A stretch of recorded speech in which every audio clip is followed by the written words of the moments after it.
یہ جو ٹیکنیکل بات ہے، جو اس کے جو کریٹیکل جو اس کی ایجوکیٹڈ گفتگو ہے جو ابھی مفتیٰ صاحب نے فرمائی، وہ تو اپنی جگہ ہے، لیکن ہم ایک جمہوریت ہے نا، یہاں پہ الیکشن ہوتے ہیں، جیسے بھی الیکشن ہو، اب پھر جیسے الیکشن ہو، ابھی ہم نے جو 2024 کا الیکشن دیکھا ہے، وہ پوری دنیا اس کی گواہی دے رہی ہے کہ وہ کیا الیکشن ہوا ہے، اس کے نتیجے میں کیا حکومت بنی، ایک مخلوط حکومت، ایک کمزور حکومت، جس کی باغیں ایک ایسے پارٹنر کے پاس ہے جو حکومت میں شامل نہیں ہے، جو بجٹ والے دن کہتا ہے کہ میں بجٹ کا بائیکاٹ کر دیتا ہوں۔ یہ جو فیکٹ آف لائف ہے اس سیاست کی اور اس جمہوریت کی، اس کے اندر یہ کیسے ممکن ہے؟ وہ جو مشکل فیصلوں کی آپ نے گزشتہ جواب میں بات کی، وہ کہنے کو تو کر سکتے ہیں، مگر جب گراؤنڈ پہ اس قسم کی حکومت اور اس قسم کی جمہوریت ہو جو کہ ہم نے جنم دی ہے، تو اس سے کیسے ممکن ہوگا؟ دیکھیے کامران صاحب، آپ نے سوال کا جواب خود ہی دے دیا۔ ٹیکس تو لگا دیا حکومت نے، حکومت کو اس میں تو کوئی پریشانی نہیں ہوئی نا، پاپولیشن گورنمنٹ ہے، ہر چیز جو آپ نے بات کی میں تسلیم کرتا ہوں، لیکن اس حکومت نے اس ملک کے عوام پر 4000 ارب کا اضافی ٹیکس تو لگا دیا، لیکن وہ کس پر لگایا؟ وہ اس غریب پر لگایا جو بول نہیں سکتا۔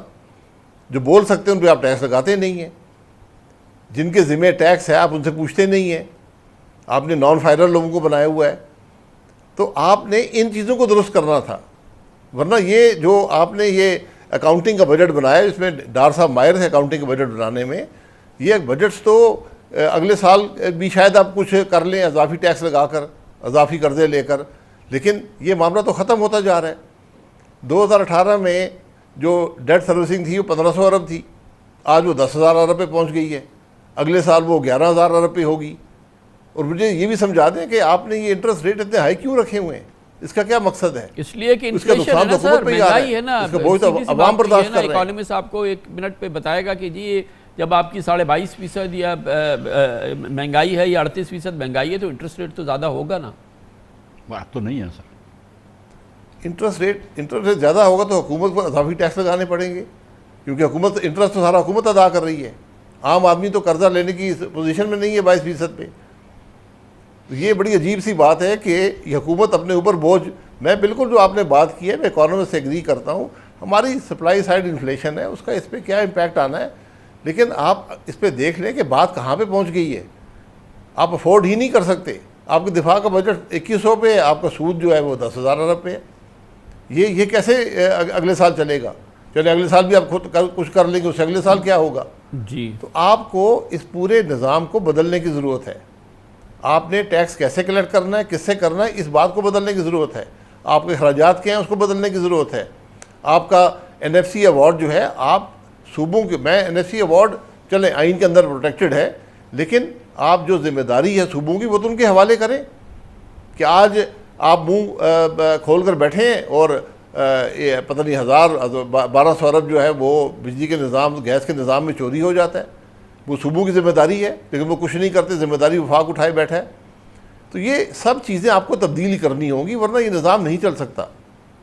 بہت ہی کلیدی پاکستان کے مسائل پہ بجٹ کے حوالے سے بہت ہی مزیدار گفتگو ہو رہی ہے۔ سابق وزیر اعظم شاہد خاقان عباسی ہمیں بتا رہے ہیں کہ اگر وہ وزیر اعظم ہوتے آج تو وہ کس قسم کا بجٹ ترتیب دیتے، اور یہی گفتگو ہماری جناب مفتیٰ اسماعیل صاحب کے ساتھ ہو رہی ہے، جو کہ اگر وزیر خزانہ آج وہ ہوتے، سابق 2 بار وزیر خزانہ رہے، تو وہ کیا ایسا بجٹ ترتیب دے پاتے جو پاکستان کے عوام پہ بھاری نہیں ہوتا، لیکن پاکستان کے IMF پروگرام کی رکاوٹ بھی نہیں ہوتا۔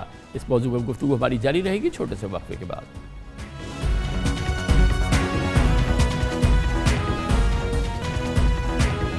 حالیہ اعلان شدہ بجٹ کا اثر، بوجھ ہر پاکستانی پہ پڑے گا، ہر چیز مہنگی ہوگی، اور قدرے مہنگی نہیں ہوگی بلکہ اچھی خاصی مہنگی ہوگی، اور اس کی آواز جو ہے وہ دور تک سنائی دے گی۔ اس لیے ہم کہتے ہیں وزیر اعظم شہباز شریف قوم کو متنبہ کریں، خبردار کریں، آنے والے دنوں کے حوالے سے ان کی آنکھیں کھولیں، کیونکہ ہر چیز انتہائی مہنگائی میں پھنسنے والی ہے، اور یہ سب پاکستانیوں کے لیے اب چند ہفتے دور کی بات ہے۔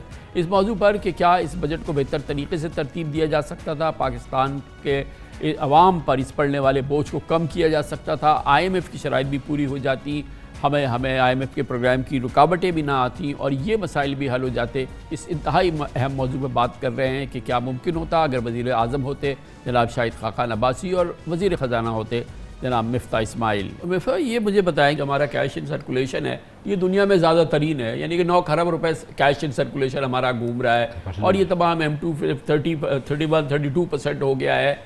ایک طوفان ہے, یعنی کہ ایک طرف ایک نارمل اکانومی, ایک پوری کیش اکانومی. اس میں کون سیاستدان بیچ میں آتا ہے کہ اس کو خدا کے لیے ختم کرو, اس کو کسی صورت سے ختم کرو؟ دنیا ٹیکنالوجی کہاں سے کہاں چلی گئی. ہمارے پڑوس پہ بھارت میں بندر کا تماشا دکھانے والا بھی QR کوڈ پہ پیسے لیتا ہے.